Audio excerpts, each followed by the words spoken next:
आगे बढ़ते हैं। नई फोर्स है टेंशन फोर्स। कब लगती है? अगर सपोज एक ऑब्जेक्ट के ऊपर, एक बॉडी के ऊपर आपको एक फोर्स लगानी है। मान लो एक ऑब्जेक्ट के ऊपर, बॉडी के ऊपर आपको एक फोर्स लगानी है, और फोर्स लगाने के लिए आप इस्तेमाल कर रहे हैं स्ट्रिंग, रोप या फिर कहें रस्सी। स्ट्रिंग, रोप या फिर कहें रस्सी का आप इस्तेमाल कर रहे हो किसी भी बॉडी के ऊपर फोर्स लगाने के लिए, तो उस फोर्स को क्या बोला जाता है? Tension force. क्या बोला जाता है? Tension force. किस वजह से लगती है मैं आपको बता देता हूं। एक रस्सी है, एक रस्सी को अगर आप पकड़ के खींचोगे तो क्या होगा? अरे रस्सी किस चीज से मिलकर बनी है? रस्सी मिलकर बनी है एटम से, और एटम के अंदर क्या होते हैं? चार्जेस होते हैं, प्रोटॉन और इलेक्ट्रॉन, ये सब सारी चीजें होती हैं एटम के अंदर। तो जब इस रस्सी के अंदर एटम्स हैं, आप इसको खींच रहे हो पकड़ के, तो क्या होगा? अरे एटम्स भी खींचेंगे, हाँ कि ना? ये बात आप समझो, एटम्स भी खींचेंगे। और आपको ये बात पहले ही हम कंफर्म कर चुके हैं, डिस्कस कर चुके हैं कि एटम्स को खींचना पसंद नहीं है। एटम्स को ना दूर जाना पसंद है, ना ही पास आना पसंद है। ये बात समझनी होगी आपको। ना एटम्स को दूर जाना पसंद है, ना एटम्स को पास में आना पसंद है। एटम्स को क्या पसंद है?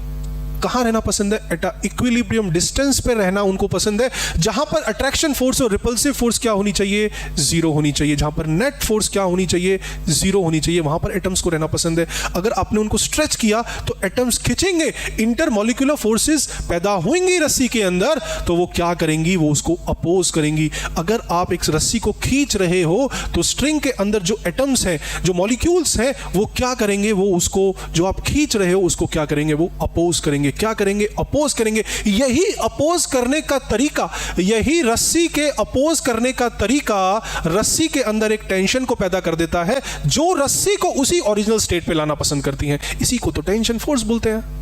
कहानी समझ गए होगे? दोबारा से सुन लो। रस्सी को खींचा मतलब एटम्स को खींचा। एटम दूर जाना पसंद नहीं करेंगे, एटम पास आना पसंद करेंगे। ये जो एटम पास आना पसंद करेंगे, ये रस्सी के अंदर एक फोर्स को पैदा कर देंगे, जिसको टेंशन फोर्स बोलेंगे, जिसको टेंशन फोर्स बोलेंगे। ध्यान से समझ लो, थोड़ा सा डायग्राम बना के दिखा देते हैं आपको, ध्यान से समझना है।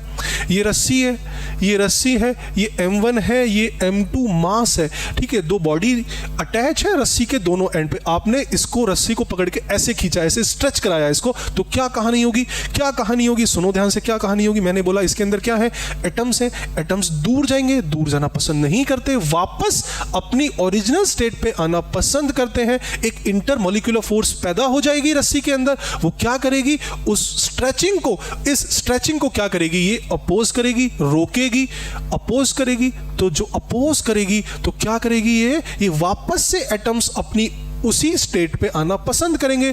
जब एटम्स अपनी उसी स्टेट पे आना पसंद करेंगे तो रस्सी में एक फोर्स लगेगी, एक रस्सी में एक फोर्स लगेगी। उसी फोर्स को क्या बोलते हैं? टेंशन बोलते हैं। उसकी डायरेक्शन क्या होती है? उसकी डायरेक्शन क्या होती है? ध्यान से आप समझ लो। उसकी डायरेक्शन क्या होती है? ध्यान से आप समझ लो। जहां से रस्सी बंधी हुई है, जहां से रस्सी टाइड है, जहां से रस्सी टाइड है, उस टाइड पॉइंट से अवे, उस टाइड पॉइंट से दूर की तरफ एक फोर्स लगती है, जिसको टेंशन फोर्स बोला जाता है। कहानी समझ रहे हो ना आप? कहानी समझ रहे हो ना? क्यों लगा ये T1 एंड T2? क्योंकि आपने इसको पकड़ के खींचा रस्सी को। रस्सी खींचना पसंद नहीं करती है, रस्सी वापस अपनी स्टेट पे आना पसंद करेगी, इसलिए एक फोर्स उसके अंदर लगती है। वो उसको फोर्स को बोला जाता है टेंशन फोर्स। तो इसको अब थोड़ा सा समझते हैं और थोड़ा सा इसको समझते हैं, ठीक है। मैं डायग्राम बना देता हूं आपके लिए, एक रस्सी को बना देता हूं। ये देखो ध्यान से, ये बना दी मैंने रस्सी, ठीक है। ये मैंने एक स्ट्रिंग बना दी है, ठीक है। इस स्ट्रिंग पे क्या क्या फोर्सेस लग रही हैं, ध्यान से समझना है आपको। अब हम ये जो T1 T2 लगा है, इसको थोड़ा सा और समझते हैं, ठीक है। देखो ध्यान से, ये रस्सी बनाई है आपने, ठीक है। इस ब्लॉक पे ये T1 एंड T2 क्या है? ये T1 और T2 किस पे लग रहे हैं? फोर्सेस ब्लॉक के ऊपर लग रहे हैं। किसके द्वारा लग रहे हैं? रस्सी के थ्रू लग रहे हैं। मैं लिख देता हूं, T1 and T2 are pulling force, or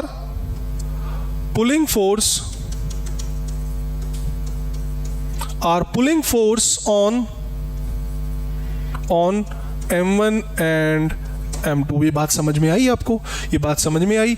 रस्सी में फोर्स लग रही है तो रस्सी के साथ बंधा हुआ कौन है? अरे रस्सी के साथ बंधा हुआ ऑब्जेक्ट है, तो इसके ऑब्जेक्ट पे भी वो फोर्स लगेगी। यही तो रीजन है, यही तो रीजन है। देखो ध्यान से, ध्यान से देखो, ये एक ऑब्जेक्ट बंधा हुआ है, ये एक ऑब्जेक्ट है, इसके साथ एक रस्सी बंधी हुई है। यहाँ पे आप इसको पकड़ के रस्सी को खींच रहे हो, तो ये क्यों खिंचा आता है? ये क्यों खिंचा आता है? क्योंकि एक टेंशन फोर्स रस्सी पे लगती है, क्योंकि रस्सी के साथ ऑब्जेक्ट भी बंधा हुआ हुआ है तो उस ऑब्जेक्ट के ऊपर भी वो टेंशन फोर्स लगती है, और वो टेंशन फोर्स उस ऑब्जेक्ट को क्या करती है, पुल करती है।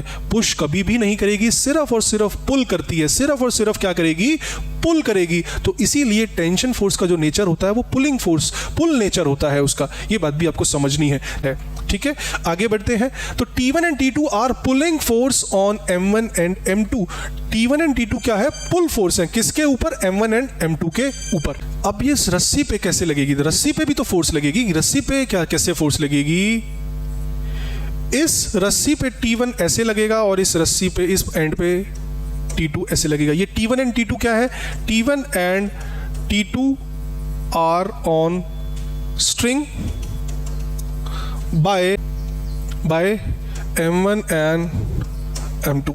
ये बात समझनी होगी। न्यूटन का थर्ड लॉ, न्यूटन का थर्ड लॉ आपको समझना होगा। Equal and opposite reaction, equal and opposite reaction होता है। रस्सी, ये जो स्ट्रिंग है, ये जो स्ट्रिंग है, ये स्ट्रिंग इसको T1 से खींच रही है, तो ये M1 भी रस्सी को T1 से अपनी तरफ खींचेगा। ये बात समझनी होगी आपको। ये जो स्ट्रिंग है, ये स्ट्रिंग इसको M1 को T1 से खींच रही है। ये जो स्ट्रिंग है M1 को T1 से खींच रही है, तो M1 भी रस्सी को T1 से खींचेगा। Equal and opposite reaction. एक दीवार में अगर आप 100 न्यूटन का अपने हाथ को मारते हो, 100 न्यूटन की फोर्स से अपने हाथ को मारते हो एक दीवार के ऊपर, तो जितना आप दीवार को मारोगे उतना आपके हाथ में भी लगेगी। न्यूटन बताता है इक्वल एंड अपोजिट रिएक्शन होता है। दीवार में मारोगे तो खाली दीवार को नहीं लगता है, आपको भी लगेगी, आपको भी लगेगी। ये बात समझनी होगी। ये की पॉइंट है। जब हम न्यूमेरिकल सॉल्व करेंगे तो आप कंफ्यूज नहीं होने चाहिए कि ये सर T1 इधर था, T1 इधर क्यों लगा रहे हो आप T1 इधर पहले था, अब इधर क्यों लगा रहे हो। मैं इसलिए लगा रहा हूं क्योंकि मैं लिख भी रहा हूं T1 and T2 are pulling force on M1 and M2। T1 and T2 किसके ऊपर फोर्स लग रही है, इसके ऊपर लग रही है। किसकी वजह से लग रही है, किसकी वजह से लग रही है, रस्सी में, क्योंकि टेंशन पैदा हो रहा है, क्योंकि रस्सी में एक टेंशन फोर्स लग रही है और रस्सी के साथ क्या टाइड है, M1 टाइड है, तो वो M1 पे भी लगेगी। रस्सी में एक T1 फोर्स लग रही है, ये टाइड है, तो ये T1 किसके ऊपर लगेगा, M1 के ऊपर भी लगेगा। ये बात आपको समझनी है ध्यान से। अगर T1 फोर्स से M1 को खींचा जा रहा है तो M1 भी रस्सी को T1 से खींचेगा। रस्सी के ऊपर क्या लगेगी, T1 इधर लगेगी, किसके थ्रू लगेगी, बाय M1 एंड M2। ये बात समझनी होगी आपको। ये रस्सी के ऊपर लग रही है, किसके थ्रू, M1 एंड M2 के थ्रू लग रही है। ठीक है ना। T1 and T2 are pulling force on M1 and M2 और on M1 and M2 by क्या, by rope, by string, by string. ये बात समझनी होगी आपको। ये इंपॉर्टेंट बातें हैं मैंने आपको जो बताई हैं। कुछ केसेस हैं, बहुत इंपॉर्टेंट केसेस हैं, आपको बहुत ध्यान से समझने हैं। ठीक है। अच्छा, पहले उससे पहले वो पॉइंट्स थे वो डिस्कस कर लेते हैं। ठीक है, क्या पॉइंट्स हैं वो, force applied through string. Tension क्या है, टेंशन फोर्स क्या है, फोर्स अप्लाइड थ्रू स्ट्रिंग। जब आप एक रस्सी का इस्तेमाल कर रहे हो फोर्स को लगाने के लिए किसी ऑब्जेक्ट के ऊपर, तो उस फोर्स को क्या बोलेंगे, टेंशन फोर्स बोलेंगे। वो फोर्स जो आप रस्सी पे लगाते हो, वो फोर्स जो आप रस्सी पे लगाते हो किसी ऑब्जेक्ट को खींचने के लिए, वो फोर्स जो आप रस्सी पे लगाते हो किसी ऑब्जेक्ट को खींचने के लिए, उस फोर्स को क्या बोलते हैं, टेंशन फोर्स बोलते हैं। क्या बोलते हैं, टेंशन फोर्स बोलते हैं। ये जो फोर्स आपने इस वाले एंड से लगाया स्ट्रिंग के ऊपर, ये फोर्स क्या होती है, रस्सी के थ्रू क्या होती है, ट्रांसमिट होती है, ट्रांसफर होती है। आप एक रस्सी का इस्तेमाल कर रहे हो, force applied through a string, एक स्ट्रिंग के थ्रू एक फोर्स लग रही है, उसको क्या बोलेंगे, टेंशन फोर्स बोलेंगे। बात समझ गए होंगे।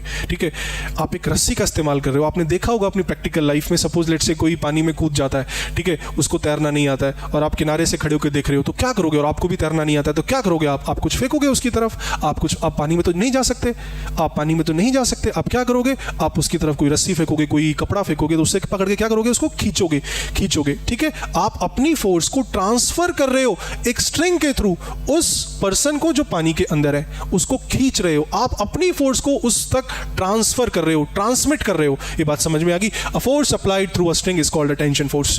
क्लियर है बात। क्यों लगती है रस्सी में टेंशन, मैंने आपको बता दिया, क्योंकि जब आप रस्सी को खींचते हो उसके एटम्स खींचते हैं और एटम्स खींचना पसंद नहीं करते, वो वापस से अपनी उसी स्टेट पे, ओरिजिनल स्टेट पे आना पसंद करते हैं। इस वजह से रस्सी में एक टेंशन लग जाती है, रस्सी में एक टेंशन लग जाती है और जो रस्सी के साथ कनेक्टेड होता है वो फोर्स उसके ऊपर लगती है और इसी वजह से वो खिंचता चला आता है।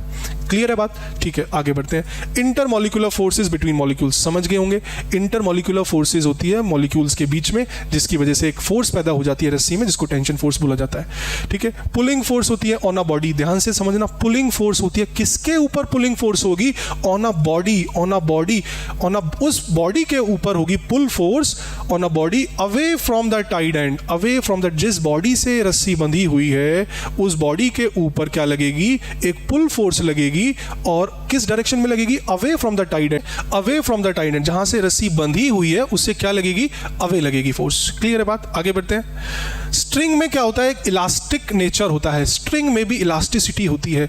कब होती है ये समझना होगा, कब होती है स्ट्रिंग में इलास्टिसिटी? जैसे स्प्रिंग में इलास्टिसिटी होती है ना, स्प्रिंग को खींचोगे तो क्या होगी? स्प्रिंग वापस आना पसंद करेगी। स्प्रिंग को दबाओगे तो स्प्रिंग वापस अपनी स्टेट पे आना पसंद करेगी। लेकिन स्ट्रिंग के केस में, स्ट्रिंग रस्सी के केस में, जब आप उसको खींचते हो तभी उसके अंदर इलास्टिसिटी का नेचर हम देखते हैं। अदरवाइज कंप्रेस जब आप करोगे रस्सी को तो उसमें इलास्टिसिटी नहीं होगी। वो जब रस्सी को आप कंप्रेस करोगे तो रस्सी ढीली हो जाएगी, तो ढीली हो जाएगी तो उसके अंदर टेंशन फोर्स क्या होगा? जीरो होगा। क्या होगा? टेंशन फोर्स जीरो होगा। रस्सी को ढीला करोगे तो ढीली हो जाएगी, वो उसमें कोई फोर्स थोड़ी ना लगेगी। ठीक है, जब रस्सी टाइट होती है, जब रस्सी को आप खींचते हो, जब टाइट होती है तभी क्या लगती है? उसमें एक टेंशन फोर्स लगती है। क्लियर है बात? तो इलास्टिसिटी होती है स्ट्रिंग के अंदर, इलास्टिक नेचर होता है स्ट्रिंग के अंदर। कब? सिर्फ और सिर्फ स्ट्रेचिंग पे, सिर्फ और सिर्फ स्ट्रेचिंग में, कंप्रेशन में नहीं होगा इलास्टिक नेचर। ठीक है, स्लैक स्ट्रिंग बोलते हैं उसको, स्लैक स्ट्रिंग, ढीली स्ट्रिंग। ठीक है, उसमें टेंशन क्या होगी? जीरो होगी। आगे बढ़ते हैं। आइडियल स्ट्रिंग, फिजिक्स में हम ज्यादातर बातें आइडियल मान के करते हैं। फिजिक्स में ज्यादातर बातों को हम पढ़ेंगे आइडियल मान के। जैसे एक वायर है, वायर का रेजिस्टेंस हम जीरो मान लेते हैं, वायर का रेजिस्टेंस जीरो मान लेते हैं। दुनिया में ऐसी कोई वायर नहीं है जिसका रेजिस्टेंस जीरो हो, लेकिन हम फिजिक्स में मानेंगे कि इस वायर का रेजिस्टेंस क्या है? जीरो है। हम आइडियल केस पे काम करते हैं। ठीक है, तो आइडियल स्ट्रिंग का केस क्या होगा? आइडियल स्ट्रिंग को हम मानते हैं कि उसमें मासलेस है, वो मासलेस, उसमें मास नहीं है। और अगर स्ट्रिंग में मास नहीं है तो मैं बता देता हूं आपको, उस स्ट्रिंग में टेंशन क्या रहेगा? थ्रू आउट सेम रहेगा। उस स्ट्रिंग में टेंशन सेम रहेगा। अगर स्ट्रिंग के अंदर मास है, अगर स्ट्रिंग के अंदर मास है तो टेंशन क्या करेगा? वेरी करेगा। अभी मैं इसको प्रूफ भी कर दूंगा अगली स्लाइड में। ठीक है, अभी के लिए ये समझिए, हम आइडियल स्ट्रिंग अगर दिया होगा तो उसको मासलेस कंसिडर करेंगे कि उसके अंदर मास नहीं है। वैसे पॉसिबल नहीं है, लेकिन आप मानोगे, जो आपको बोला गया है वो मानना पड़ेगा। ठीक है ना, यही है सिस्टम।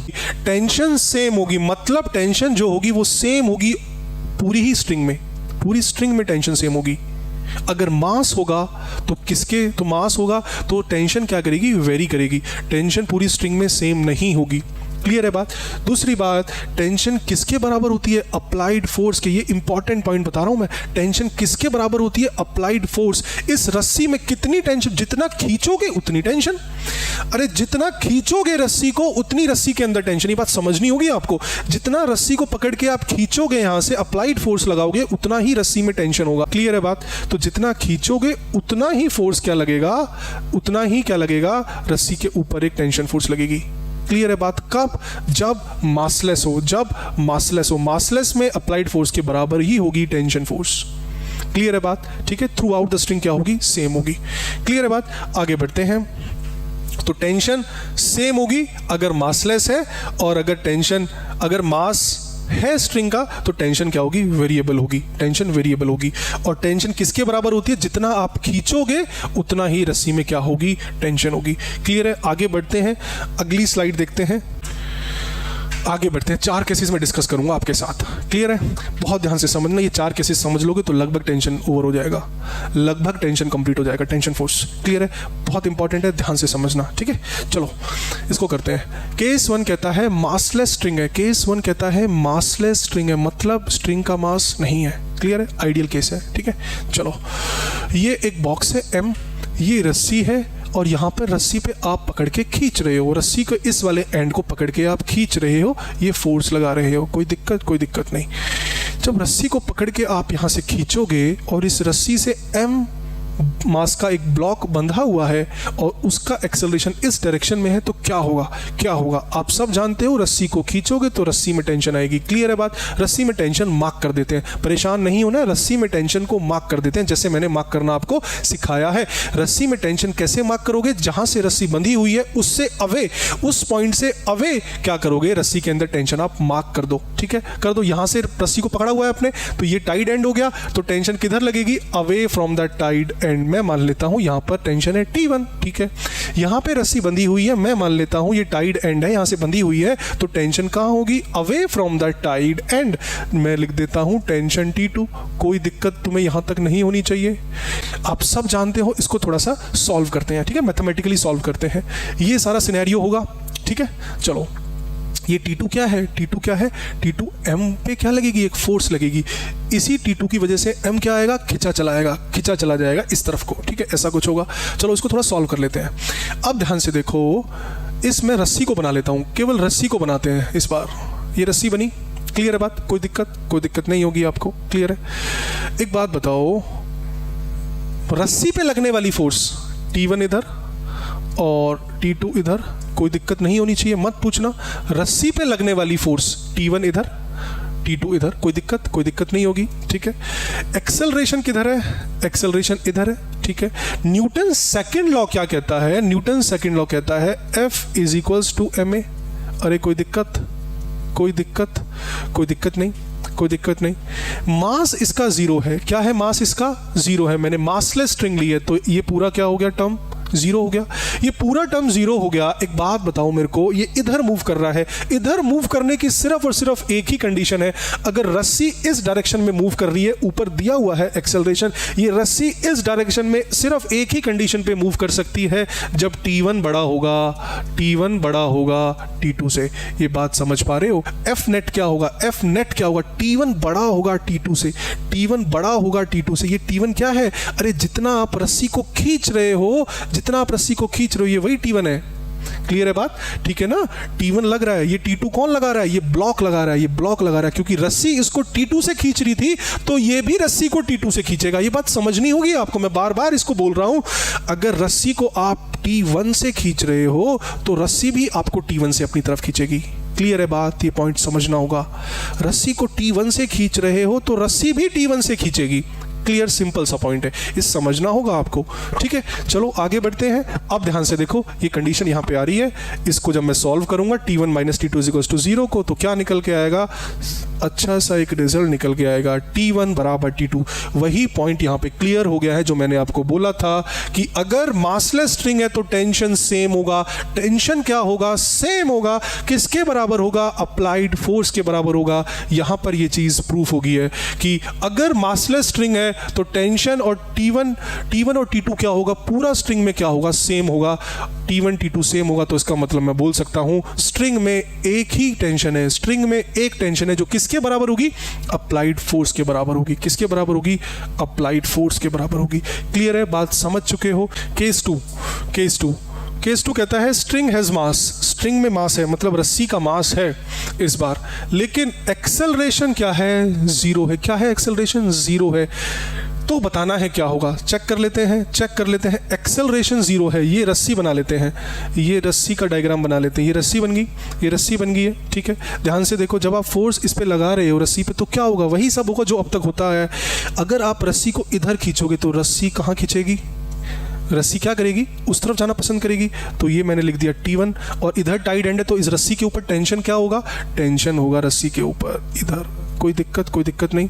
आप इधर से खींचोगे, रस्सी उधर जाना पसंद करेगी। ठीक है, तो रस्सी में क्या लगेगी? एक टेंशन फोर्स लगती है, तो डायरेक्शन क्या होगी? Away from the tied end. जहां से रस्सी बंधी हुई है, रस्सी में टेंशन अवे लगेगी उस टाइड एंड से। क्लियर है बात? चलो रस्सी पे डायरेक्शन बना लेते हैं। इसका मतलब T1 इधर और T2 इधर। कोई दिक्कत? रस्सी पे फोर्सेस मैंने बना ली, किसके थ्रू? ये जो ब्लॉक बंधा हुआ है, ये रस्सी को T2 से खींचेगा, क्योंकि रस्सी ब्लॉक को भी T2 से खींच रही है तो ब्लॉक भी रस्सी को T2 से खींचेगा। खींचेगा, कोई दिक्कत नहीं। तो मैंने रस्सी पे फोर्सेस को मार्क कर दिया है। तो रस्सी पे अगर मैंने फोर्सेस को मार्क कर दिया है तो आप सब जानते हैं एफ नेट क्या होगा, ma होता है। एफ नेट क्या होता है, न्यूटन सेकंड लॉ बोलता है F net is equal to mass into में एक्सेलरेशन। अरे एक्सेलरेशन जीरो है, एक्सेलरेशन जीरो है, एक्सेलरेशन जीरो है, मास तो कुछ है, ये टर्म क्या है, जीरो है। क्या कंडीशन होनी चाहिए, कंडीशन सिर्फ और सिर्फ एक ही होनी चाहिए कि T1 बराबर हो जाए T2, T1 बराबर हो जाए T2 के, तो एक्सेलरेशन क्या आएगा हमारा, जीरो आएगा।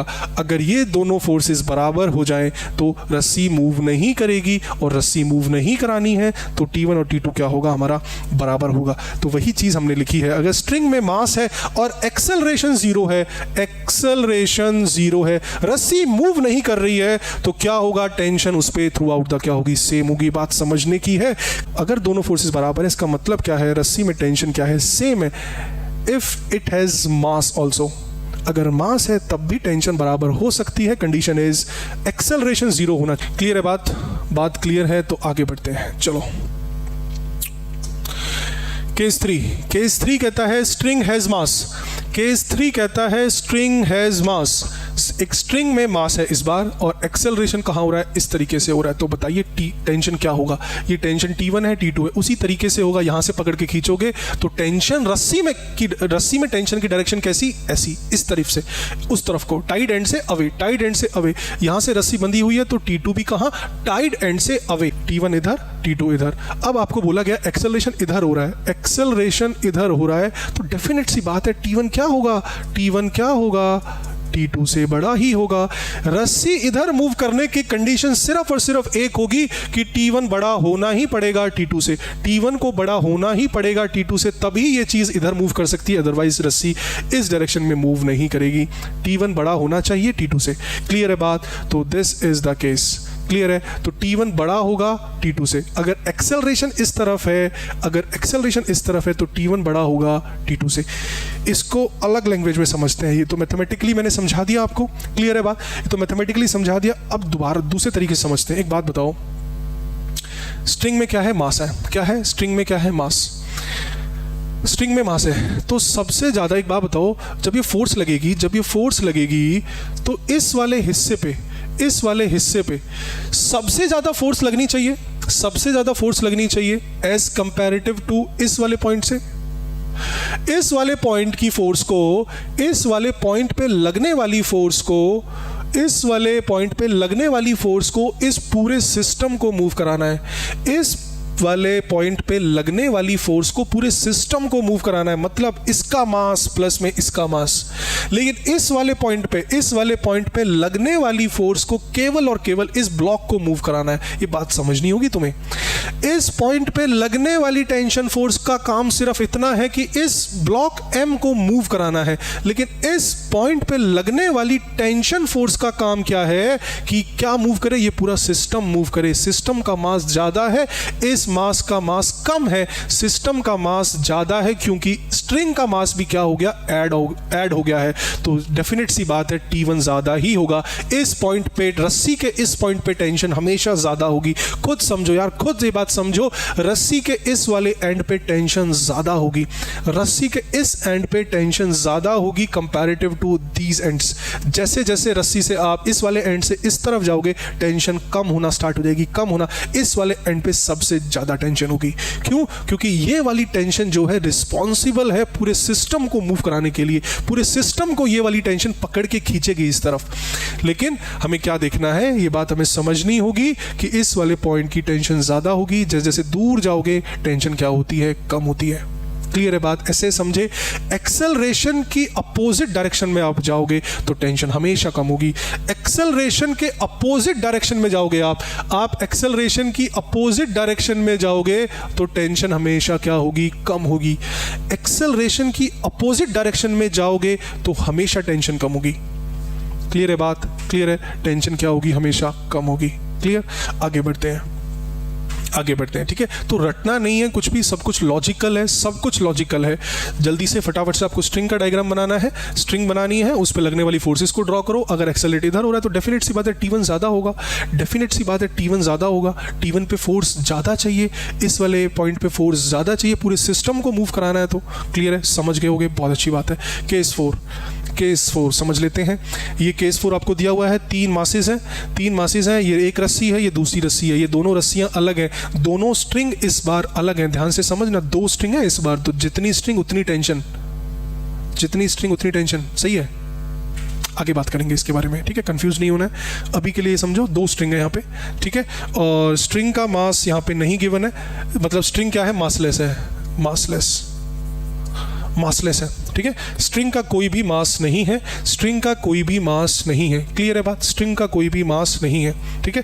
तो बताइए कि T1 और T2 में क्या होगा, रिलेशन क्या होगा। ध्यान से देखो, एक बात बताओ, उसी तरीके समझते हैं। इस T1 को किस को खींचना है, इसको खींचना है और इसको खींचना है, खुद सोचो। इस T1 को इसको खींचना है और इसको खींचना है, इस T2 को सिर्फ और सिर्फ इसको खींचना है। इस T2 को, टेंशन फोर्स को जो रस्सी में लगती है उसका काम क्या होता है, जो टाइड ऑब्जेक्ट होता है उसको खींचना। अरे टेंशन का काम क्या होता है, इतनी देर से सुन रहे हो कहानी, टेंशन का काम क्या है, टेंशन का काम है रस्सी जिस पॉइंट से टाइड है, रस्सी जिस ऑब्जेक्ट के साथ टाइड है उसको खींचना, यही तो टेंशन का काम है। तो ये रस्सी को सिर्फ काम क्या है, इसको खींचना है, लेकिन ये रस्सी 2 मासेस को खींच रही है। तो सिंपल सा कॉन्सेप्ट है, T1 ही हमेशा ज्यादा होगा, टेंशन 1 हमेशा ज्यादा होगा टेंशन 2 से, खुद सोचो। और इस वाली फोर्स को तो ये 3 मासेस खींचने हैं, इस वाले फोर्स को तो ये 3 मासेस खींचने हैं, तो फोर्स क्या होगी, ज्यादा होगी। ये आपको समझना होगा। क्लियर है बात क्लियर है। मासलेस स्ट्रिंग थी, स्ट्रिंग का मास हमने इसमें कंसीडर नहीं किया है, ठीक है, मासलेस स्ट्रिंग्स है, स्ट्रिंग का मास हमने कंसीडर नहीं किया है। अगर मास होता तो इस स्ट्रिंग में भी टेंशन क्या करती, वेरी करती, ठीक है, अलग होती। स्ट्रिंग में भी टेंशन इसमें अलग होती है, लेकिन मासलेस स्ट्रिंग है तो पूरी स्ट्रिंग में टेंशन क्या होगी, सेम होगी। क्लियर है, मैंने 4 पॉइंट्स आपके साथ डिस्कस किए हैं, हमने इस तरीके से हमने कंप्लीट किया टेंशन की थ्योरी को, ठीक है। टेंशन के कॉन्सेप्ट को मुझे लगता है आप समझ गए होंगे, ठीक है। अब थोड़े से न्यूमेरिकल प्रैक्टिस कर लेते हैं, किस तरीके से इनके न्यूमेरिकल्स को करना है, ये आपको अब ध्यान से समझनी है बात, ठीक है। चलो स्टार्ट करते हैं, न्यूमेरिकल स्टार्ट करते हैं। चलो ध्यान से देखना है।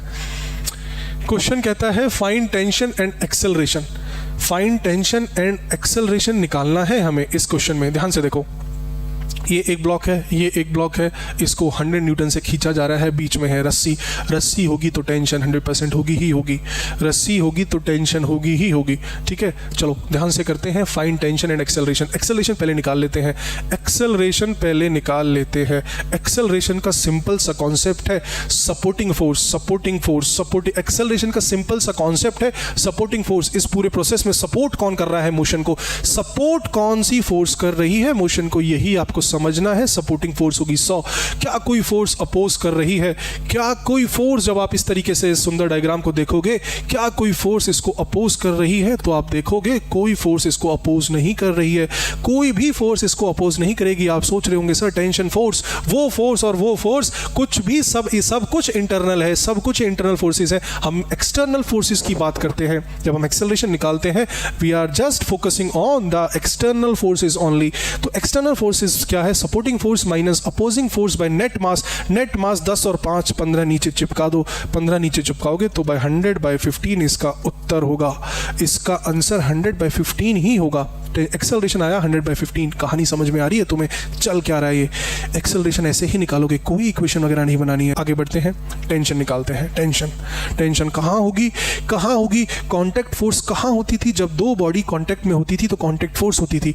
इसी तरीके से टेंशन कहाँ होगी, रस्सी पे होगी। मैंने क्या बताया था, जिस फोर्स को आप निकाल रहे हो वहां जाके खड़े हो जाओ, जिस फोर्स के बारे में आप बात कर रहे हो वहां जाके खड़ा होना पड़ेगा जहां पे वो फोर्स लगती है। जल्दी से खड़े हो जाओ जहां पे टेंशन लगेगी। टेंशन की डायरेक्शन क्या होगी, ये टाइड है तो इसको इस वाले पॉइंट पे डायरेक्शन इस तरफ होगी, ये टाइड एंड है तो इस वाले पॉइंट पे डायरेक्शन इस तरीके से होगी टेंशन की, ठीक है। तो कुछ नहीं दिया हुआ है तो मासलेस कंसीडर करना है, तो टेंशन क्या होगी, सेम होगी। मासलेस कंसीडर करना है, मास नहीं दिया हुआ है स्ट्रिंग का, तो मासलेस आपको कंसीडर करना है। You have to consider the string as a ideal string, और आइडियल स्ट्रिंग में हम जानते हैं टेंशन क्या होती है, सेम होती है। टेंशन सेम होती है तो टी लिख दिया। अब जल्दी से यहाँ आके खड़े हो जाओ, ये लो आपको खड़ा कर दिया यहाँ पे आके, ये आप यहाँ पे खड़े होगे।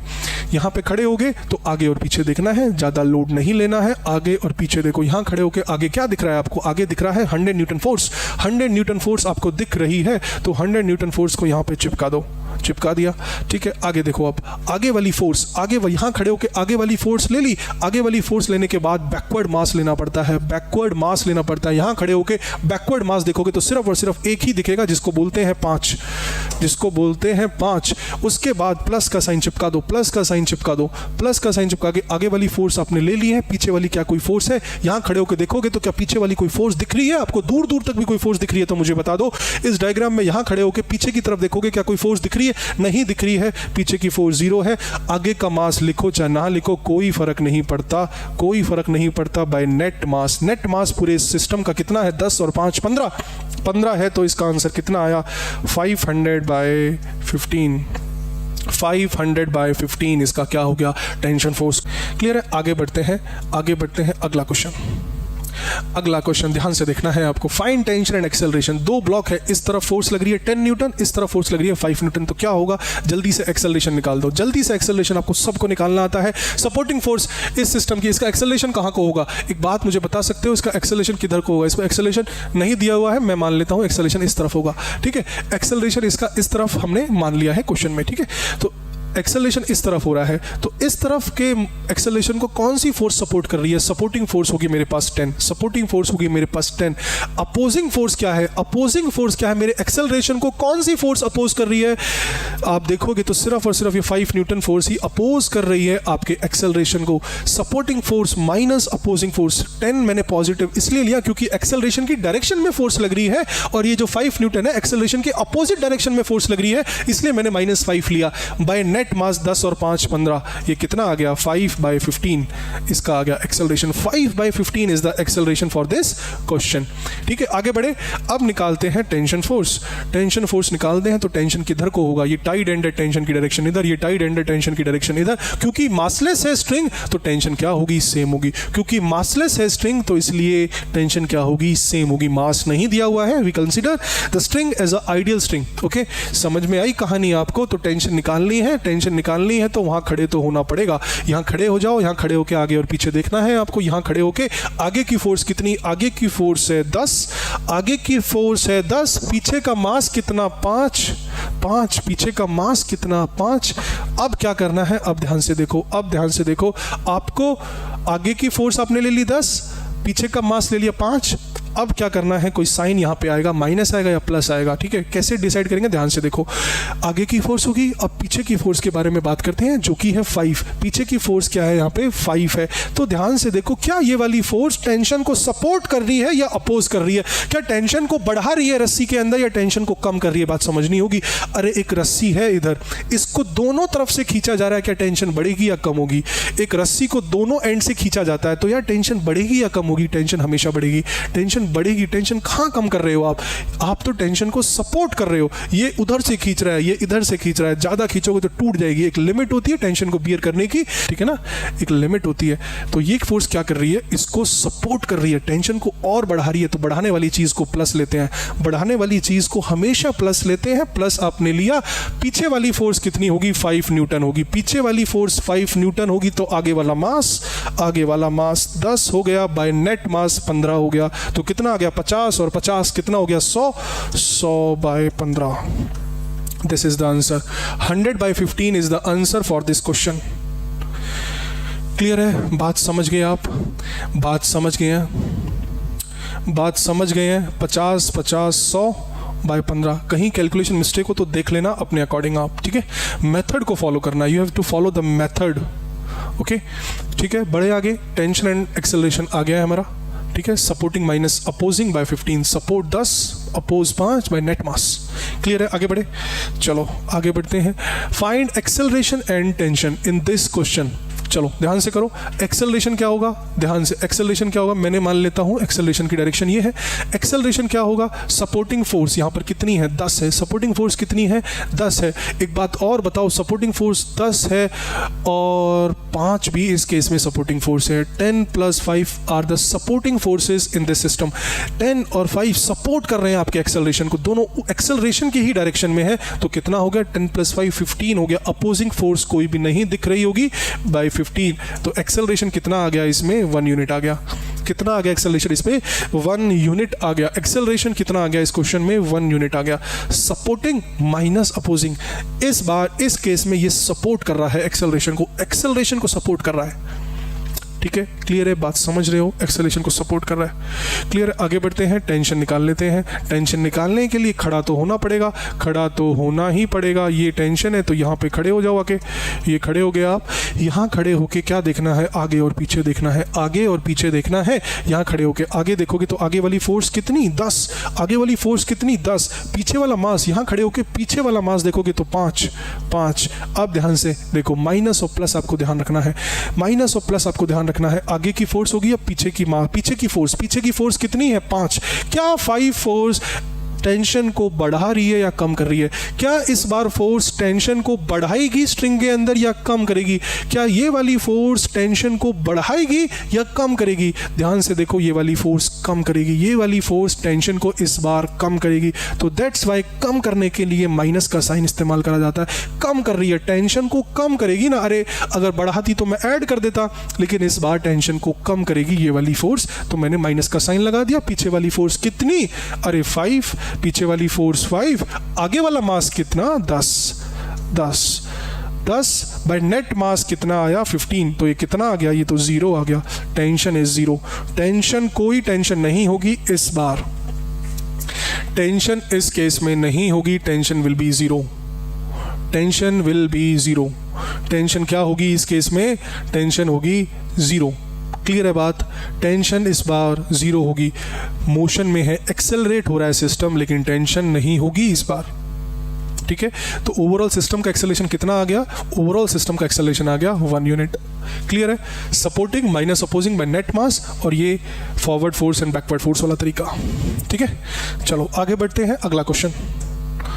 एक्सेलरेशन एंड टेंशन, 3 बॉडीज है, 3 ब्लॉक्स हैं इस बार। ठीक है, तो टेंशन कितनी होंगी इस बार, 2 रस्सी हैं तो 2 टेंशन होंगी, 2 रस्सी हैं तो 2 टेंशन होगी। आइडियल स्ट्रिंग की बात कर रहे हैं, टेंशन सेम होगी, इसमें भी सेम होगी और इस वाली स्ट्रिंग में भी सेम होगी। ठीक है ना, लेकिन ये दोनों टेंशन तो अलग होंगी ना, ये वाली टेंशन और ये वाली टेंशन अलग होगी, लेकिन स्ट्रिंग के अंदर एक टेंशन होगी, क्योंकि मासलेस स्ट्रिंग है, आइडियल स्ट्रिंग है। क्लियर है बात, चलो एक्सेलरेशन निकाल देते हैं। इसका एक्सेलरेशन सीधा सीधा निकलेगा, supporting force minus opposing force by net mass, 10 5 15 और 2 17, तो 50/17 आ गया आपका एक्सेलरेशन। 50/17 आ गया एक्सेलरेशन। टेंशन आ गया आपका, टेंशन क्या होगा, यहाँ पर T1 होगा, यहाँ पर T1 होगा और यहाँ पर T2 होगा, यहाँ पर T1 होगा, T2 होगा। T1 निकाल लो, यहाँ खड़े हो जाओ आप, यहाँ पे खड़े होना है, और आपको आगे वाली फोर्स 50, आगे वाली फोर्स 50, पीछे वाला मास कितना, 5 और 2, यहाँ खड़े होके पीछे वाले मासेस सारे लेने हैं, 5 और 2 7। कोई दिक्कत नहीं। प्लस का साइन, पीछे वाली फोर्स है, कोई पीछे वाली फोर्स नहीं है, तो पीछे वाली फोर्स 0 बाय नेट मास कितना है, 17। तो कितना आ गया ये कितना आ गया, 7 5 35, 350/17, 350/17, 7 5 35, 350/17 आ गया। टेंशन 1 आ गई आपकी। टेंशन 2 निकाल लो, टेंशन 2 निकाल लो, यहाँ पे टेंशन 2 निकाल लो। टेंशन 2 के लिए आपको यहाँ पे खड़ा होना पड़ेगा, टेंशन 2 के लिए आपको यहाँ पे खड़ा होना पड़ेगा। यहाँ खड़े होके आगे की फोर्स देखो, यहाँ खड़े होके सारी आगे की फोर्स देखो, तो कितनी आएगी, वो 50 आएगी। पीछे का मास कितना है, 2 है। मत सोचना ये वाली फोर्स भी है, तो सर यहाँ खड़े होके ये वाली फोर्स भी तो आ रही है। टेंशन, कॉन्टैक्ट फोर्स, ये सब इंटरनल फोर्सेज है, इसको हम एक्सक्लूड करते हैं, इंटरनल फोर्सेज को हम नहीं लेते हैं। ये बात समझ लेना, मैंने पहले भी ये चीज़ बता चुका हूँ। यहाँ खड़े होके आगे वाली फोर्स देखनी, दैट इज 50, यहाँ खड़े होके पीछे वाला मास देखना है, दैट इज 2, फिर यहाँ खड़े होके पीछे वाली फोर्स 0 है, तो मैं 0 लिख देता हूं। बाय नेट मास कितना है, 17, तो कितना आ गया, 100/17। खुद देखो, ध्यान से देखो, आपके अकॉर्डिंग ये वाली टेंशन ज़्यादा आनी चाहिए, ये वाली टेंशन कम आनी चाहिए, जो कि हमारा यहाँ पे प्रूफ हो रहा है। ये वाली टेंशन ज़्यादा है और ये वाली टेंशन क्या है, कम है, और वही आना चाहिए था। ये वाली टेंशन इस फोर्स से कम होगी, जो कि है क्लियर है ना बात? ये चीज जो मैंने चौथा केस था वो यही तो था, इसी क्वेश्चन के बेस पे तो था। तो समझ पा रहे हो ना? तो जितनी फोर्स लगाई, जितनी आपने फोर्स लगाई है इस वाली स्ट्रिंग में, टेंशन क्या है? टेंशन उस फोर्स से कम है। तो ऑब्वियस सी बात है यहाँ पर फोर्स ज़्यादा लगानी पड़ेगी, इस पूरे सिस्टम को मूव कराना है आपको। लेकिन इस वाले केस में यहाँ पर फोर्स कम लगानी पड़ेगी क्योंकि 2 ब्लॉक्स को मूव कराना है। इस वाली रस्सी में कम फोर्स चाहिए आपको, उसको तो सिर्फ एक ब्लॉक को, 2 kg के ब्लॉक को एक मूव कराना है। क्लियर है बात? इसको सिर्फ मूव कराना है। क्लियर है बात? बात समझ गए? बात समझ गए तो कोई नई बात नहीं है, क्योंकि बात तो समझ में आनी ही चाहिए। ठीक है, चलो आगे बढ़ते हैं। अगला question, tension in a rod, find tension eight point A. अब की बार क्या है, इस पर्टिकुलर पॉइंट पे टेंशन निकालनी है। इस पर्टिकुलर पॉइंट पे फाइंड टेंशन एट ए पॉइंट, ये एक पॉइंट दिया हुआ है, इस पॉइंट पे आपको टेंशन निकालनी है। इस बार रॉड का मास कंसीडर होगा, इस बार रॉड का मास कंसीडर होगा। वो पर्टिकुलरली पूछ रहा है इस वाले पॉइंट पे निकालना है, इस वाले पॉइंट पे निकालना है, वो पर्टिकुलरली पूछ रहा है। ये एक यूनिफॉर्म रॉड है, ये एक यूनिफॉर्म रॉड है। ठीक है, तो कैसे निकालोगे? टेंशन निकालनी है ए पॉइंट पे। ठीक, एक बात बताओ, ए पॉइंट यहां से कितना दिया हुआ है? 5 मीटर। पूरी रॉड की लेंथ कितनी है? 15 मीटर। ठीक है, तो इस बच्चे की लेंथ कितनी होगी? 10 मीटर। कोई दिक्कत तुम्हें नहीं होनी चाहिए। ये 5 मीटर है, ये 10 मीटर है, कोई दिक्कत नहीं होनी चाहिए यहाँ तक। ठीक है, बात तुम्हें समझ में आती है इतनी? ठीक है, टेंशन निकालनी है इस पॉइंट पे। किस पॉइंट पे टेंशन निकालनी है? इस पॉइंट पे टेंशन निकालनी है। तो यहाँ क्या होना पड़ेगा? खड़ा होना पड़ेगा। ठीक है, मैंने बताया हुआ है जहाँ जो चीज़ निकाल ली है वहाँ जाके खड़े हो जाओ। खड़े हो गए, चलो अब आगे और पीछे देखना है और क्वेश्चन डन है। ठीक है, कोई ज़्यादा परेशान नहीं होना है। आप सोच रहे होगे सर फोर्स तो गिवन है, आगे की पीछे की कोई फोर्स नहीं है, देख लेंगे, लेकिन मास, आगे और पीछे का मास। अरे सिंपल सा कॉन्सेप्ट है बच्चे, यहाँ पर m लेट कर लो इसको। अरे इस वाले का मास m लेट कर लो। ये अगर 5m का मास m है तो 10m का मास कितना होगा? अगर 5 मीटर का मास m है और 10 मीटर का मास कितना होगा? 10 मीटर का मास 2m होगा। बात समझ रहे हो ना? 5 मीटर रॉड का मास अगर m है तो 10 मीटर का मास कितना होगा? 2m होगा। ये यूनिफॉर्म रॉड है। चलो आपको थोड़ी दिक्कत हो सकती है, इसको यूनिफॉर्म रॉड बोल देता हूँ मैं। ठीक है, यूनिफॉर्म रॉड है, कोई दिक्कत यहाँ तक कोई दिक्कत नहीं होनी चाहिए। अगर इसका m है तो इसका डबल होगा। सिंपल सा कॉन्सेप्ट है, पुट कर दो। टेंशन निकालनी है, यहाँ खड़े हो जाओ। आगे की फोर्स देखो 30 मीटर है, पीछे का मास देखो, पीछे का मास है 2m, पीछे का मास है 2m, पीछे का मास है 2m।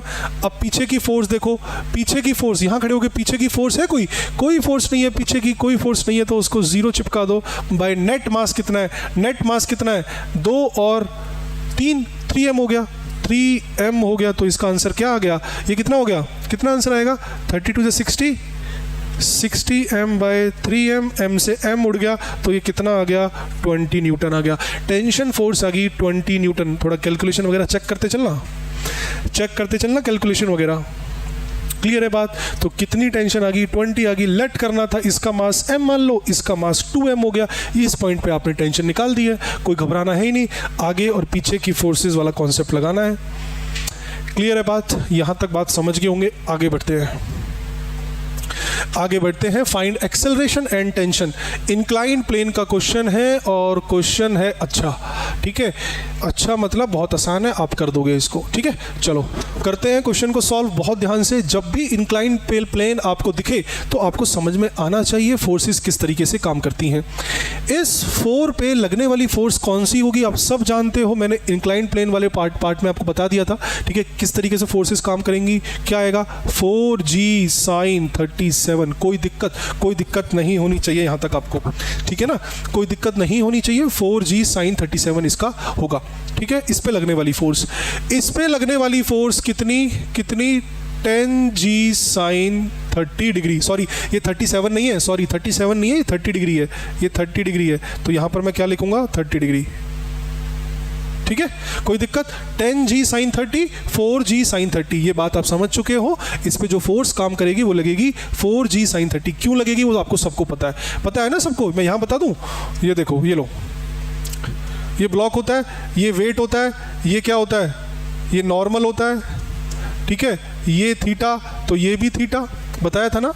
ये mg हो गया, ये mg हो गया, ये थीटा तो ये भी थीटा, बताया था थीटा कैसे, ठीक है। तो ये थीटा तो ये कितनी होगी, mg cos थीटा हो गया, ये mg cos थीटा हो गया, और ये कितना हो गया, mg sin थीटा। क्लियर है बात। तो इसीलिए मैंने बोला इस फोर्स पे लगने वाली फोर्स कितनी, mg sin थीटा। 4 इसका मास हो गया, g हो गया, sin theta, theta is 30 degree. Clear है, इस तरीके से हमें करना है, ठीक है। चलो ठीक है, आगे बढ़ते हैं। इस पे 10g sin 30, इस पे 4g sin 30। क्लियर है बात क्लियर है। तो थोड़ा सा इसको सॉल्व कर लेते हैं। ये कितना निकल के आएगा, 4g sin 30 इज हाफ होता है, तो ये कितना आ गया, 2 हो गया 20 आ गया 20। क्लियर है ना। अरे देखो ना, 4 इंटू में 10 इंटू में हाफ, 20 हो गया। क्लियर है, 20 हो गया ये फोर्स, ठीक है, ये फोर्स 20 होगी। क्लियर है। इस वाली फोर्स को निकाल लो, ये फोर्स कितनी होगी, ध्यान से देखना। इस वाले 10 पे फोर्स कितनी लगेगी, 10 पे फोर्स लगेगी sin 30, अगेन हाफ, तो ये कितना आ गया, 50 हो गया। कोई दिक्कत नहीं होनी चाहिए, कोई भी दिक्कत तुम्हें नहीं होनी चाहिए। क्लियर है बात। ये कितना आ गया, 50 हो गया, ठीक है। अब ध्यान से देखो, इस पे 20 फोर्स लग रही है, इस पे 50 फोर्स लग रही है नीचे की तरफ, ठीक है, और ये लग रही है हमारी इस पे 80 फोर्स ऊपर की तरफ। ये पूरा फोर्सेस का हिसाब किताब हो गया, ठीक है। अब हमें निकालना है एक्सेलरेशन आप सब जानते हो, मैं यहाँ पे निकाल देता हूँ। एक्सेलरेशन होता है supporting minus opposing by net mass, supporting minus opposing by net mass. Supporting force कितनी है, अगर इसका एक्सेलरेशन इस तरीके से है, इसका एक्सेलरेशन ऊपर की तरफ है। सपोर्टिंग फोर्स कौन सी है, इसमें ध्यान से आपको देखना होगा। सपोर्टिंग फोर्स कौन सी है, इसमें आपको ध्यान से देखना होगा। 80 क्या है, सपोर्टिंग फोर्स है, एक्सेलरेशन की डायरेक्शन में है, ठीक है। अपोजिंग फोर्स कौन सी है, इसमें 50 प्लस में 20। अपोजिंग फोर्स कौन सी है, 50 नीचे की तरफ और 20 नीचे की तरफ। 50 प्लस 20 हो गया 70 हो गया, और नीचे नेट मास कितना है, 14। नीचे नेट मास कितना है, 10 प्लस 4 14। तो ये कितना आंसर आ गया, 10/14 इसका आ गया एक्सेलरेशन। कितना आ गया, 10/14 इज द एक्सेलरेशन। कुछ पॉइंट में आएगा, ठीक है ना, पॉइंट में आएगा जो भी एक्सेलरेशन आएगा। तो 10/14 इज द एक्सेलरेशन। मैं इसको बोलूं 5/7 is the acceleration of this system. Clear है, इतनी बात समझते हो। Supporting force by opposing minus opposing force by net mass आपको करना है एक्सेलरेशन निकालने के लिए, ठीक है। अब बात समझते हैं टेंशन की। अब बात करते हैं टेंशन की। बहुत तरीके से आपको देखना है, टेंशन निकालनी है तो जो निकालना होता है वहां पे आके खड़ा होना पड़ता है। जो चीज़ आपको निकालनी है, जहां पे वो चीज़ प्रेजेंट है वहां पे आके खड़ा होना है। टेंशन कहां पे प्रेजेंट होगी, रस्सी तो एक ही दिख रही है आपको, एक ही रस्सी दिख रही है, एक ही रोप दिख रही है, स्ट्रिंग दिख रही है आपको, तो टेंशन होगी यहाँ पे। कोई दिक्कत यहाँ होगी टेंशन, तो आप यहाँ आके खड़े होगे, यहाँ आके आप खड़े होगे तो बस कुछ ज़्यादा नहीं करना, आगे और पीछे देखना है। ये टेंशन यहाँ पे आप खड़े होगे, यहाँ खड़े होके आप आगे देखो, यहाँ खड़े होके आप अगर आगे देखोगे तो आगे फोर्स कितनी लग रही है, ध्यान से देखना है। नेट फोर्स की बात करनी है, नेट फोर्स की बात करनी है, बहुत ध्यान से देखना है। 80 ऊपर है, 80 ऊपर है और 50 नीचे है, तो इसके ऊपर नेट फोर्स कितनी लगेगी वो आपको समझना है। 80 ऊपर है, 50 नीचे है, 80 ऊपर 50 नीचे, तो नेट फोर्स इस वाले ब्लॉक के ऊपर कितनी लगेगी, वो लगेगी आपकी 30। ये बात, यही पॉइंट समझने का है इस क्वेश्चन में। अरे 80 ऊपर लग रही है, 50 नीचे लग रही है, इस वाले ब्लॉक की। यहां खड़े होके आगे की फोर्स देखोगे ना, यहां खड़े होके आगे की फोर्स कितनी लग रही है, नेट फोर्स कितनी लग रही है। इसको इंटरनल फोर्स मत मानना, अरे these are not internal forces, ये इंटरनल फोर्सेज नहीं है, इंटरनल फोर्सेज इनको नहीं बोलेंगे, ये एक्सटर्नल फोर्सेज हैं, ठीक है ना। तो इसके ऊपर नेट एक्सटर्नल फोर्स कितनी लग रही है, 80 ऊपर 50 नीचे, तो इसके ऊपर नेट एक्सटर्नल फोर्स होगी 30। कितनी होगी, 30। आगे की फोर्स 30 आ गई, पीछे का मास कितना है, 4। कितना है, 4। यहां खड़े हुए हो आप, पीछे का मास कितना है, 4। अब ध्यान से देखो, यहां खड़े होके पीछे की फोर्स कितनी है, यहां खड़े होके पीछे की फोर्स कितनी है, 20। साइन कैसा लेना है, पीछे की फोर्स का साइन कैसा लेना है, खुद सोचो, पीछे की फोर्स का साइन कैसे लेना। अगर पूरा सिस्टम ऐसे चल रहा है तो ये पीछे वाली फोर्स टेंशन को बढ़ाएगी या कम करेगी? बस इतना सा बता दो कि अगर सिस्टम पूरा ऊपर चल रहा है, अगर पूरा सिस्टम ऊपर चल रहा है और रस्सी से बंधा हुआ है, तो ये वाली फोर्स टेंशन को बढ़ाएगी या कम करेगी? बढ़ाएगी या कम करेगी? ये वाली फोर्स टेंशन को डेफिनेटली बढ़ाएगी। अगर सिस्टम ऊपर चल रहा है तो ये जो मास है, या मास की वजह से ये जो फोर्स लग रही है, ये फोर्स टेंशन को बढ़ाएगी। ये फोर्स टेंशन को बढ़ाएगी तो प्लस का साइन लेना है। बात समझनी है आपको? अरे ये वाली फोर्स इस रस्सी को खींच रही है ना, स्ट्रेच करके रख रही है। रस्सी खिंची होगी, रस्सी यहाँ पे टाइट होगी, रस्सी ढीली नहीं होगी, रस्सी टाइट होगी, तो डेफिनेट सी बात है टेंशन बढ़ रही है तो प्लस का साइन लेंगे। बढ़ रही है तो प्लस का साइन लेंगे। चलो आगे बढ़ते हैं। प्लस का साइन ले लिया। पीछे वाली फोर्स कितनी है? 20 है। अरे पीछे वाली फोर्स की बात हो रही है तो मास तो हमेशा आगे वाला होगा। आगे वाला मास कितना? 10। कितना मास? 10। कोई दिक्कत नहीं होगी।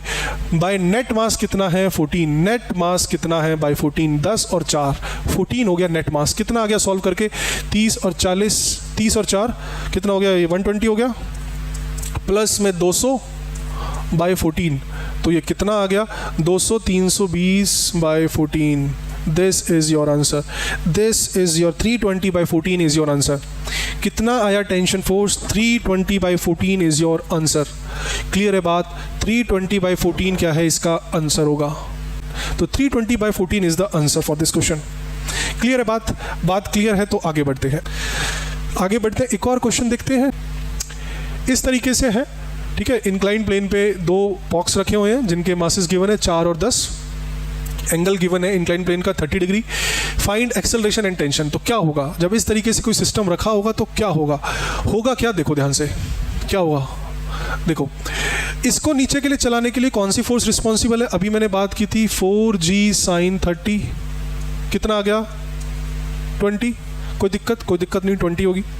इसको नीचे चलाने के लिए रिस्पॉन्सिबल कौन? 10g sin 30। कितना आ गया? ये 50 आ गया। कोई दिक्कत? 50 आ गया। पिछले वाले क्वेश्चन की डिजिट्स की तरह ही है, ठीक है, डिजिट सेम है। चलो अब क्या होगा? 20 से नीचे आएगा, ये 50 से नीचे आएगा। इस बार ऊपर की तरफ कोई फोर्स नहीं लग रही है, इस बार ऊपर की तरफ कोई फोर्स नहीं लग रही है। जो भी फोर्सेज हैं वो नीचे की तरफ है। तो सिंपल सी बात है, सिस्टम कहाँ आएगा? सिस्टम डेफिनेट सी बात है नीचे आएगा। पिछली बार सिस्टम ऊपर क्यों जा रहा था? क्योंकि फोर्स लग रही थी अपोजिट डायरेक्शन में, वो फोर्स ऊपर लेके जा रही थी पूरे सिस्टम को। क्लियर है बात? चलो तो इस बार सिस्टम नीचे आएगा, इस बार ये पूरा सिस्टम नीचे आएगा। तो एक्सेलरेशन निकाल लेते हैं। सबसे पहले एक्सेलरेशन निकाल लेते हैं, अलग अलग तरीके से एक्सेलरेशन निकाल लेते हैं। लेट्स सी, चेक करते हैं क्या सिस्टम एक साथ नीचे आएगा या अलग अलग एक्सेलरेशन से नीचे आएगा। चेक कर लेते हैं। चलो इसके लिए एक्सेलरेशन मैं चेक कर लेता हूँ, ठीक है। इसके लिए मैं एक्सेलरेशन चेक कर लेता हूँ, ध्यान से देखना है आपको। इसके लिए एक्सेलरेशन चेक कर लेते हैं सबसे पहले, इसके लिए, ठीक है। एक्सेलरेशन का फॉर्मूला क्या होता है? एक्सेलरेशन का फॉर्मूला क्या होता है? अरे net force by net mass. Acceleration का फॉर्मूला क्या होता है? नेट फोर्स बाय नेट मास। इसके ऊपर नेट फोर्स क्या लग रही है? इसके ऊपर सिर्फ और सिर्फ नेट फोर्स लग रही है 50। क्या लग रही है? इसके ऊपर नेट फोर्स 50 लग रही है। बाय नेट मास कितना? 10, तो 5 आ गया। इसके ऊपर निकाल लेते हैं, इसके ऊपर निकाल लेते हैं एक्सेलरेशन, इसके ऊपर निकाल लेते हैं। ये A1 बोल दूं, इसको A2 बोल देता हूँ। इसके ऊपर निकाल देते हैं। नेट फोर्स कितनी? 20 बाय नेट मास कितना? 4। कितना आ गया? एक्सेलरेशन 5 आ गया। दोनों का एक्सेलरेशन 5 आ रहा है। इसका मतलब क्या है? अरे दोनों सिस्टम, दोनों ब्लॉक्स एक्सेलरेशन 5 से नीचे आएंगे। दोनों ब्लॉक्स का एक्सेलरेशन क्या हो गया? 5 हो गया। पूरा सिस्टम 5 एक्सेलरेशन से नीचे आएगा। ये बात सोच के देखो थोड़ा सा आप। पूरा सिस्टम 5 एक्सेलरेशन से नीचे आ रहा है। पूरा सिस्टम 1 एक्सेलरेशन से नीचे आ रहा है, तो क्या होगा? टेंशन। टेंशन क्या होगा? कुछ होगा भी या नहीं होगा? थोड़ा सा समझो इस बात को। टेंशन क्या इस रस्सी पे असर पड़ेगा या नहीं पड़ेगा? प्रैक्टिकल करके देखना। अगर कोई सिस्टम सीधा नीचे आ रहा है एक यूनिफॉर्म एक्सेलरेशन से, एक एक्सेलरेशन से अगर नीचे आ रहा है, तो क्या होगा? क्या रस्सी पे जोर पड़ेगा या नहीं पड़ेगा? रस्सी पे जोर पड़ेगा या नहीं पड़ेगा? अगर ये दोनों इस तरीके से हैं और ये 5 से नीचे आए, 5 एक्सेलरेशन से नीचे आए, तो रस्सी में असर पड़ेगा या नहीं पड़ेगा? चेक कर लेते हैं। चलो टेंशन कहाँ पे होगी?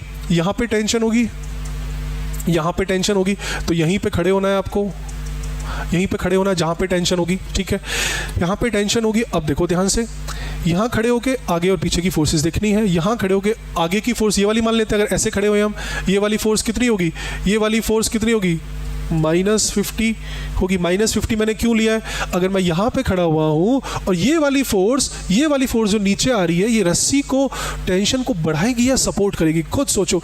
एक ये नीचे की तरफ आ रहा है, ये नीचे की तरफ आ रहा है, ये टेंशन को नहीं बढ़ाएगी, ये टेंशन को क्या करेगी? सप्रेस करेगी, रिड्यूस करेगी, कम करेगी। बात समझो। रस्सी क्या होना स्टार्ट होगी? थोड़ा सा ढीला होना स्टार्ट होगी। रस्सी ढीला होना स्टार्ट होगी, ध्यान रखना। रस्सी इसकी वजह से टाइट नहीं होगी, रस्सी इस ब्लॉक की वजह से ढीला होना स्टार्ट होगी। क्लियर है? बात समझ गए? आगे की फोर्स होगी माइनस के साथ, पीछे का मास हो गया 4। कोई दिक्कत नहीं है, 4 हो गया। अब क्या करेंगे? आगे की फोर्स होगी, अब क्या होगी? बैकवर्ड फोर्स लेंगे। बैकवर्ड फोर्स कितनी है? 20 है। कितनी है? 20 है। ये वाला क्या काम करेगा? ये रस्सी की, ये क्या करेगा? रस्सी को खींचेगा। ये वाली फोर्स रस्सी को डेफिनेटली खींचेगी, टेंशन को बढ़ाएगी। इसका जो नेचर है वो रस्सी को बढ़ाने का है, वो टेंशन फोर्स को बढ़ाने का नेचर है। देखो ना, ये खींचेगा नीचे की तरफ खींचेगा, तो रस्सी खींचेगी, तो इसलिए प्लस का मैंने साइन लिया। ये बात समझनी होगी आपको। ये वाली फोर्स टेंशन को कम कर रही है, लेकिन ये वाली फोर्स टेंशन को कम नहीं करेगी, ये बढ़ाएगी। तो मैंने ये लिखा, प्लस का साइन लिया। पीछे वाली फोर्स, तो आगे वाला मास कितना हो गया? 10 हो गया। तो ये कितना आया आपको समझनी होगी। 5 4 20 और 200, नेट मास कितना आ गया? 14। तो ये कितना आ गया? देखो ध्यान से, -200 + 200 / 14। तो ये क्या आ गया आपका? 0 आ गया। 0 टेंशन आ गई, यहाँ पे 0 टेंशन आ गई। बात समझनी चाहिए आपको। अगर एक ही एक्सेलरेशन से दोनों ब्लॉक नीचे आ रहे हैं, तो रस्सी पे टेंशन नहीं होगी।